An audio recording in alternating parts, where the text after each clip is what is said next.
Good morning. Welcome to the second last lecture of this course, which is on engineering graphics or architectural graphics, and we are in the last week of this course. So by this time we have covered almost the entire series of problems for orthographic projections.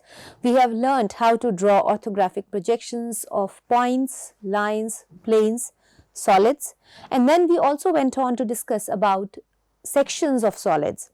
Then we have also seen how to develop the surfaces of these solids, which are either regular in shape or may also be cut.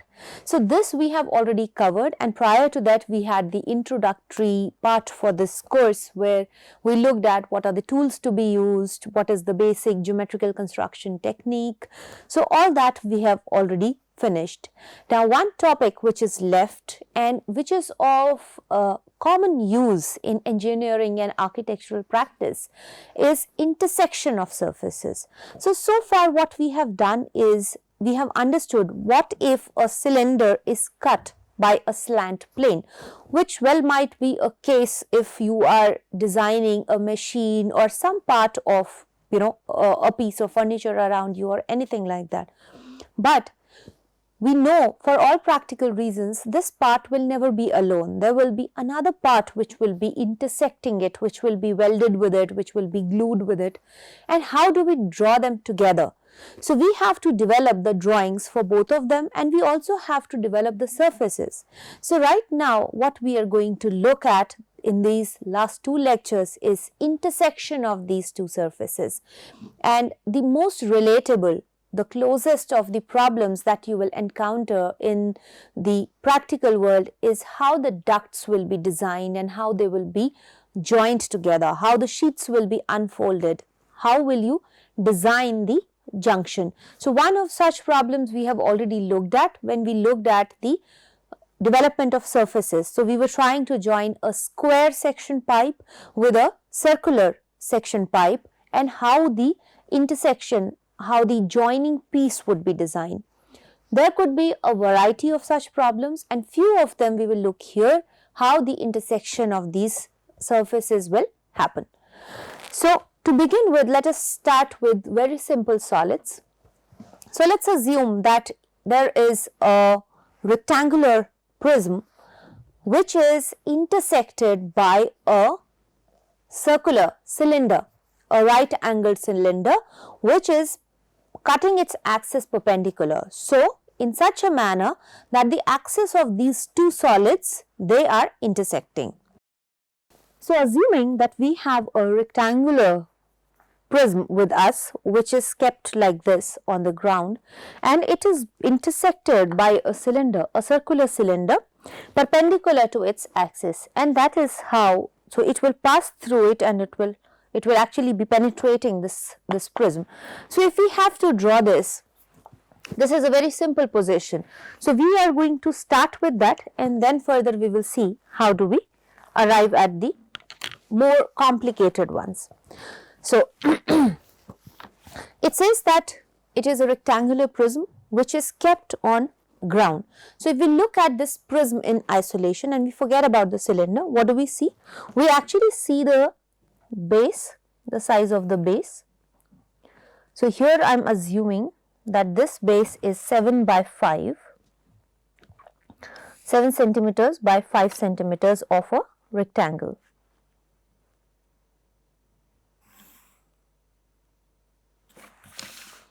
So we just draw this rectangular base, and the axis for this rectangle is going to pass vertically through this point. So that is where we will see the axis. Now it says that the axis of the other circular cylinder is being intersected by the axis of this rectangular prism. So these two axes are passing through and through, and let's assuming that the cylinder which is intersecting it, the prism, is of a radius 2.5 centimeters. So just making a reference image here, which is the base of the cylinder which is intersecting. When we see it from the top, what do we see? We will see that this cylinder is passing through it. So, given the total length of the cylinder, so let us assume that the total length of the cylinder is say 12 centimeters. So, this is the total length of the cylinder, and if we see it from the top, we will only be seeing a rectangle, because now the fundamentals of our orthographic projections for solids will remain the same.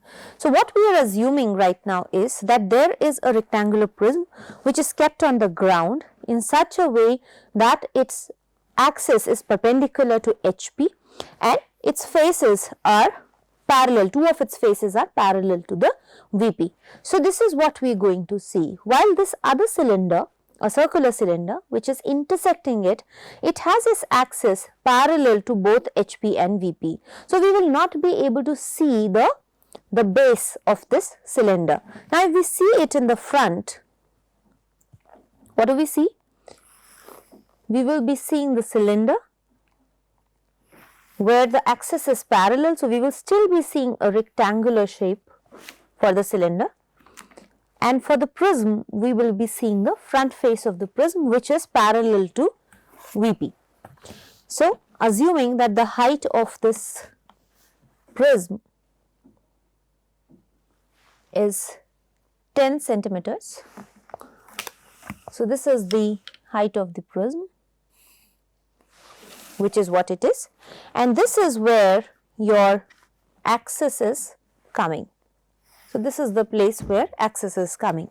Now, this axis, we are assuming that it is cut in the center. So, this is the place where the axis is going to be cut.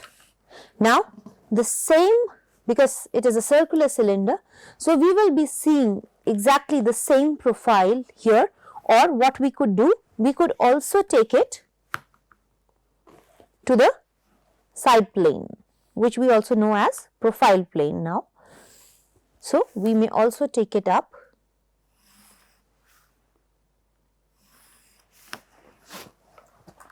So, this is what we are going to be seeing here, and you could also be taking the circle. So, we could be drawing the circle again using the center, or we could just directly be drawing the circle using its dimensions, the same dimension, but ideally we should be projecting it all the time, and then we just have to draw these lines which are passing. Now, if I darken it, so what would we see? We will see the prism with smaller face. Of here we have assumed that the smaller face is being parallel to VP. So, this is what we see here.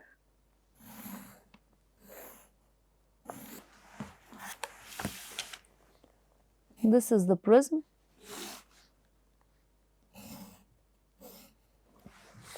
This is the circular cylinder which is passing through this prism.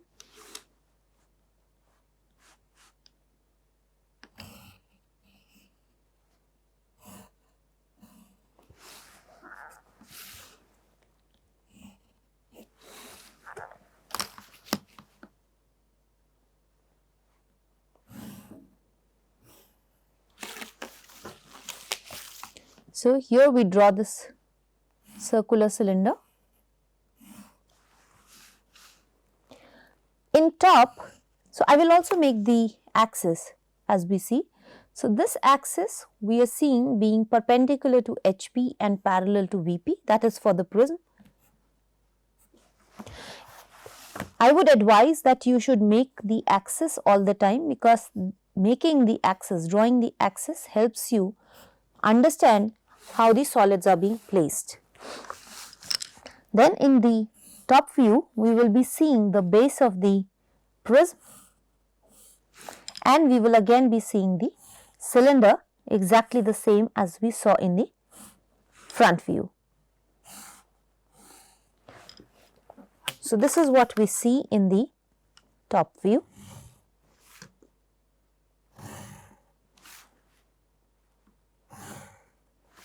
Now, here we are not seeing the axis of prism, but we will be seeing the axis of the cylinder, because it is parallel to both HP and VP.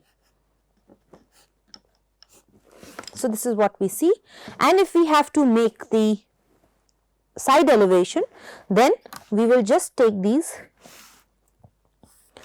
forward and project them onto our side plane.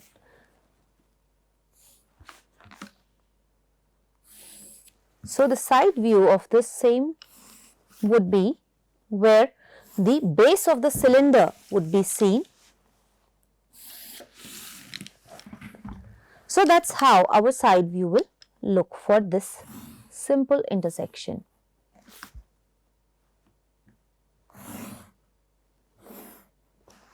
Now, this is the simplest case because the circular cylinder is actually being cut by a plane which is the surface of this prism. So, this circular cylinder is cut, and hence we will actually be seeing the circle here. There is no change in the original shape of this cylinder, the base remains the same. So, it is a simple case. The only thing we have to remember is where the axes are intersecting and how they are intersecting. So, this was a simple case which we started with.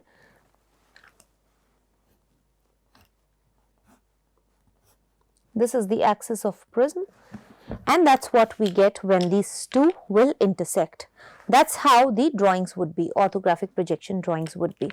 Now, imagine that if this, instead of this rectangular prism, we had a square prism, okay, a square prism which is intersected by this circular cylinder in such a manner that it is passing through one of its corners. It is entering the square prism from one of its corners and exiting through the other, and in an inclined axis. Now, let us see what happens there. So, what I mean to say is,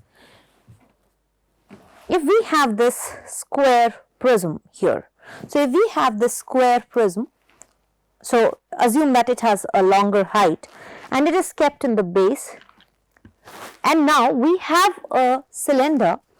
So, earlier we just had a flat face and the base being parallel to each other. Now, we have it entering like this, and not just this, it is inclined.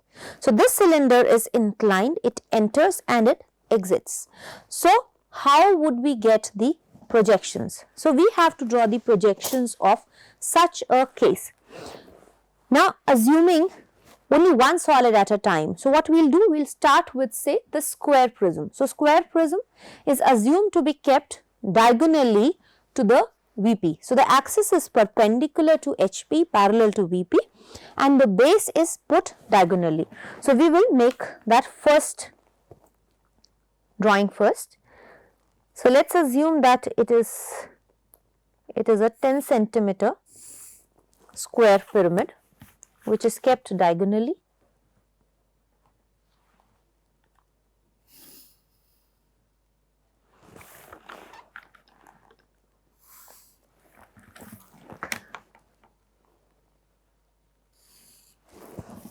So, this is what the square base is going to be, and it is kept vertically. So, we see it like this. Now, it says that the cylinder enters one of the corners. So, it enters diagonally, it exits diagonally. How long, we are not sure as of now. The only thing that we know is that the axis of the square prism passes through this point, and the axis of the cylinder which is intersecting will appear. So, it is actually parallel to the VP, but it is inclined to HP. So, what we will see, since it is parallel to VP, we will be seeing a straight line for axis here, which is what it is, and Assuming that we have the same size of circular cylinder passing through this square prism, we will just draw a reference here.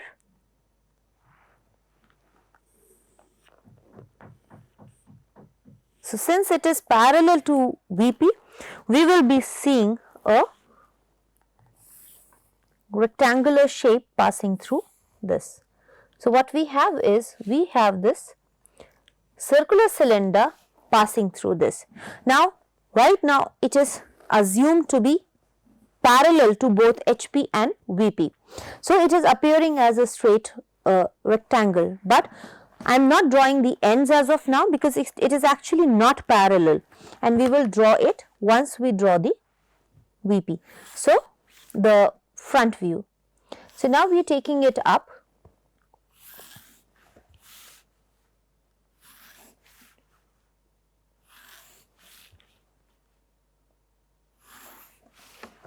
Taking the height, say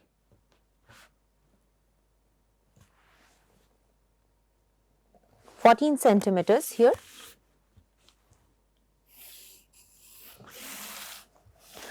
So, what we are taking is that this axis of the cylinder is parallel to VP and it is inclined to HP. Assuming that it is inclined, say at 45 degrees to HP, or maybe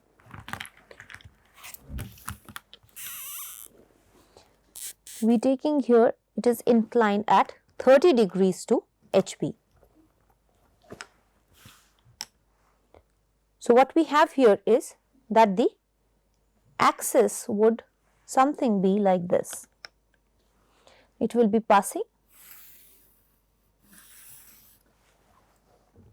through the prism like this. So, this is the axis which is what we see, and if we see it from the front, we will actually see the same size of the circle. So, if I just draw a reference circle somewhere, this is just for reference.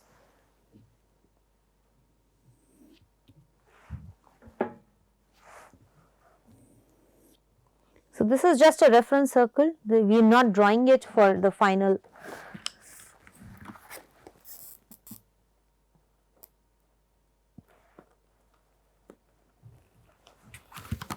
Now, if I draw this is the circular cylinder which is passing through this rectangular prism. So, what we have actually is, and if I just assume that this is cut, I am just taking. So, if it is cut like this here and here. So, what we can see that there is this prism which is cut by a circular cylinder in this manner. So, what we will see, we will again get back. So, we can have the same 12 divisions for the same circle.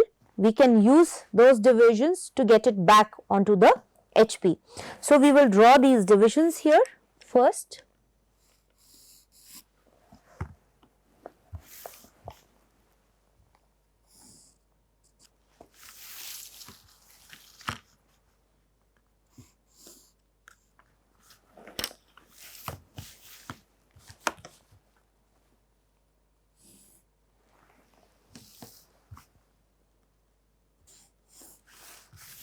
So, this is one of the most trusted ways of projecting your circles. So, now what we have is, we have the circular base and we will develop its generators just as we do.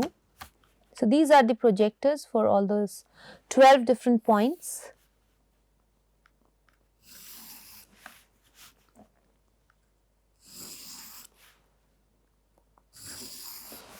So, this is how the 12 points on the surface of the cylinder are going to look like, and now we have to project them back onto the top view.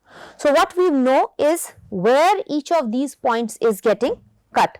So, this is the circle, and if I were to make it initially parallel originally here and then rotate it, so we will also get the same 12 points in the bottom. So, what we were having originally was a line like this and these 12 points coming, and the same were being projected back. So, originally it was like this. So, let us make another circle for a better reference here. So, what we have is that this point remains the same and all other points are rotating about this center, which is where the axis has rotated itself.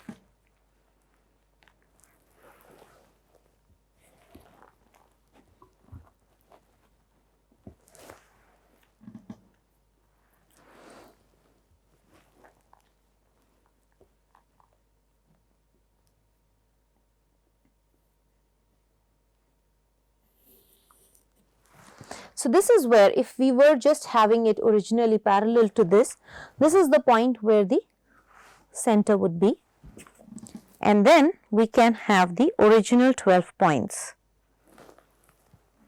for the circle.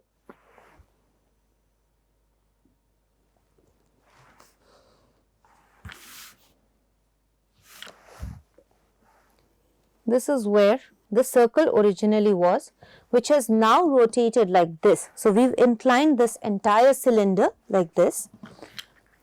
So, have your 12 points in place.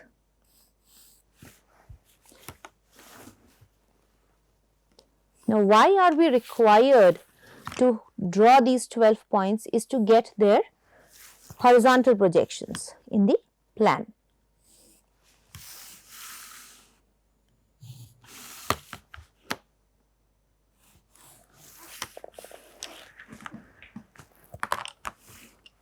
So, if we bring it back here, so we will be seeing where, so this is the horizontal projection, and if we have to take it to the, from the top here, we will be seeing its horizontal projections.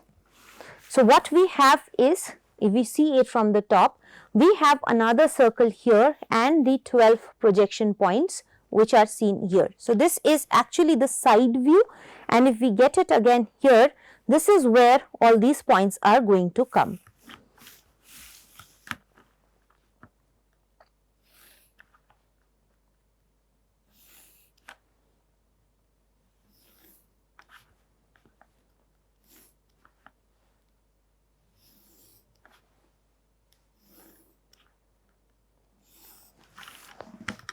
So, these are the 12 points, and if I just take it back onto the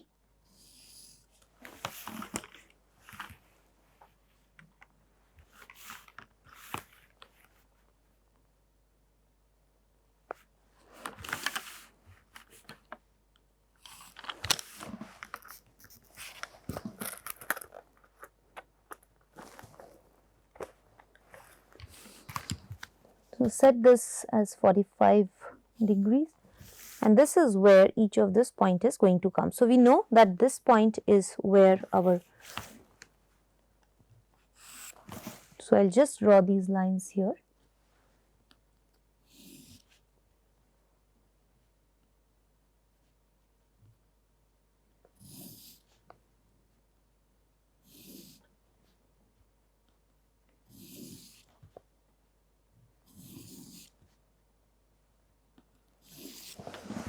So, that is how each of these points is going to come when we see it from the top, that is in original position.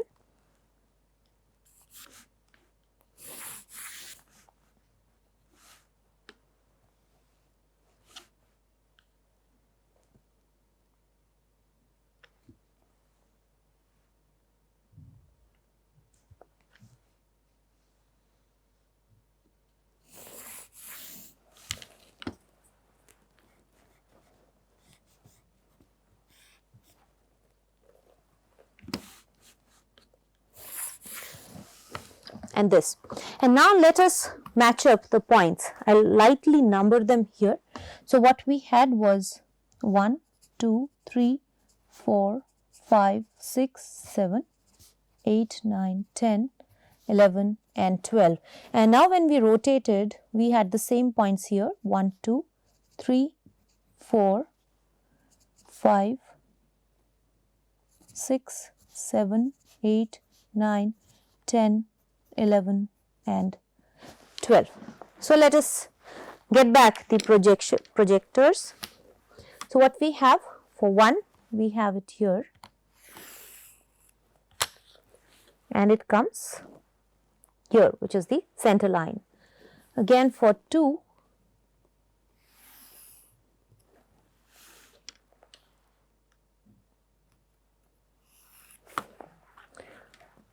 so for 2,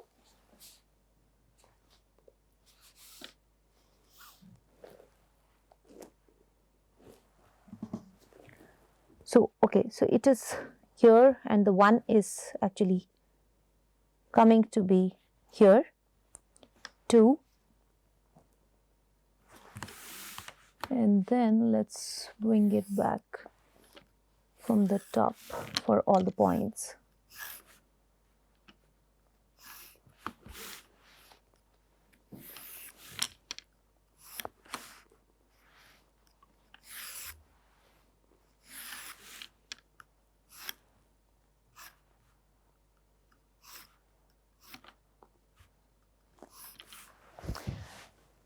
So this is the point which is 4, and if you look at this 4 here, this is where we will get 4, 3, 2, 1 and 5.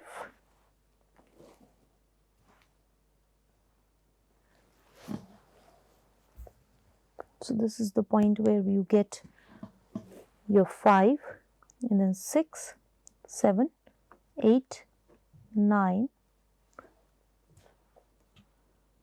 Yeah, that's 9, 10, 11 and 12.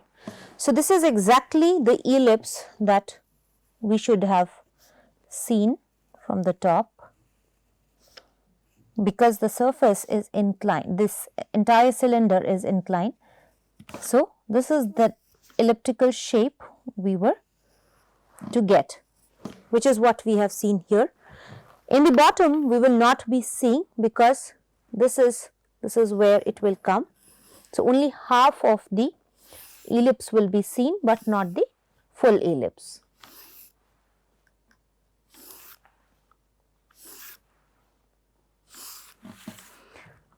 So what we see here is again, so these are the 2 points and then the remaining points. So only half the ellipse will be visible on the other end. So we know that this is how it is going to look like, and from the top, since it is a perpendicular surface, we will be seeing that this cylinder, which is here,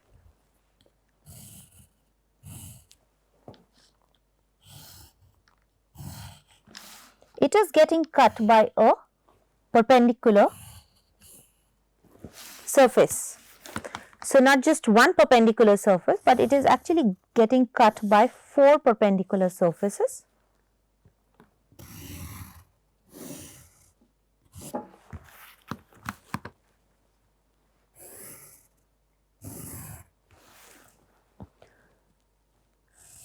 So the prism remains the same and the cylinder is actually getting cut, but what we do not know is how will it look here. So which is what we have to again take back. So let us get back these numbers, the same numbers, and I will just mark these points. So what we actually have is, if you look at this, this is the line where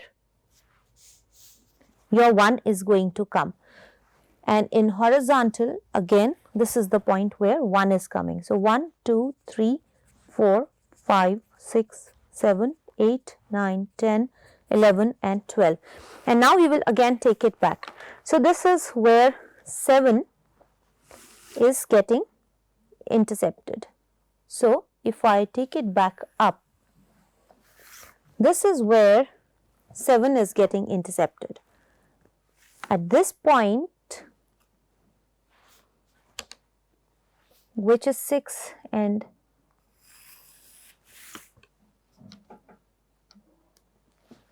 so this is where the next one comes.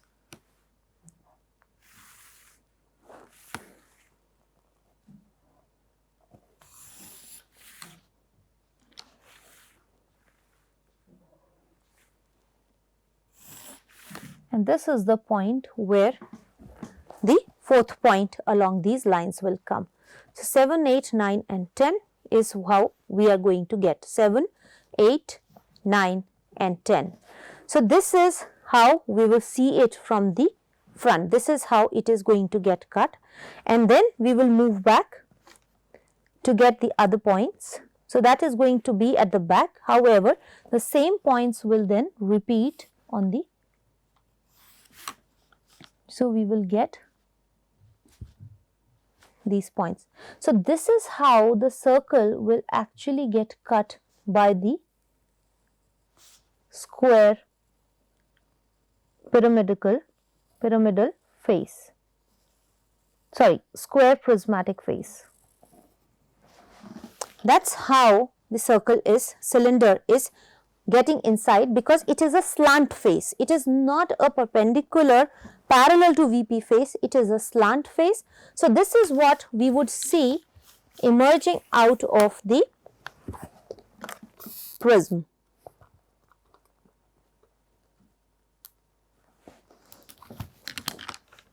So, what we see in this case is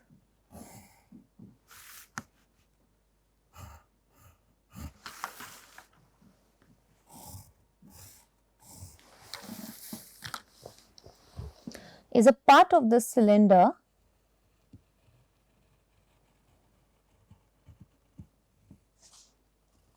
which is coming out of this prism. The rest of the prism remains the same. Now, we have to visualize it, and we know that this surface is inclined, which is cutting the cylinder.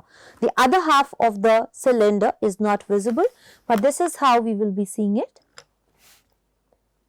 which is what we have derived. Now, ideally, yes, we should have a good imagination, but even if we do not have it, if you follow the procedure, as I repeatedly say, we would be able to get at the same result.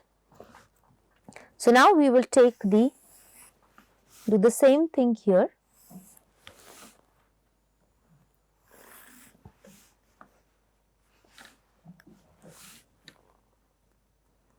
And we will again see how these points are getting cut.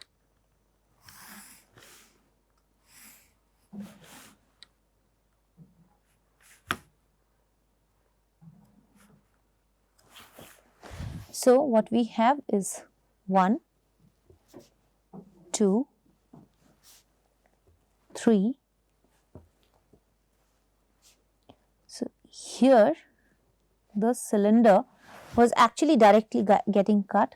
So, this is where we were getting the last point, which is the line.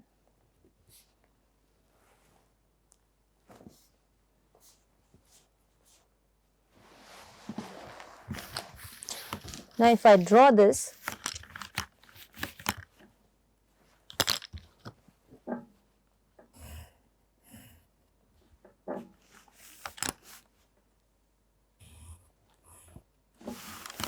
and if you see it from the top, this is the line where the cylinder, since it is a horizontal surface, it will be seen cutting into the square prism. So, we will have one corner of the prism cutting and cylinder entering. And you join these points, you get this curvilinear surface here.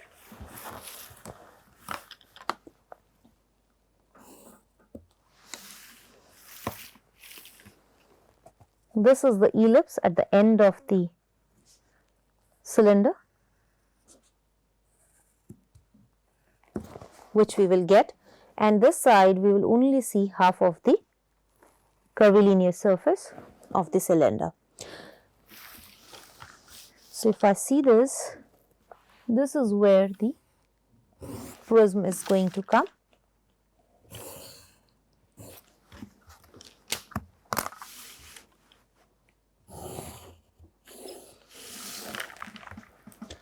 So, in this manner, so if you look at this, now there was an abrupt end to these 2 points which was on the top.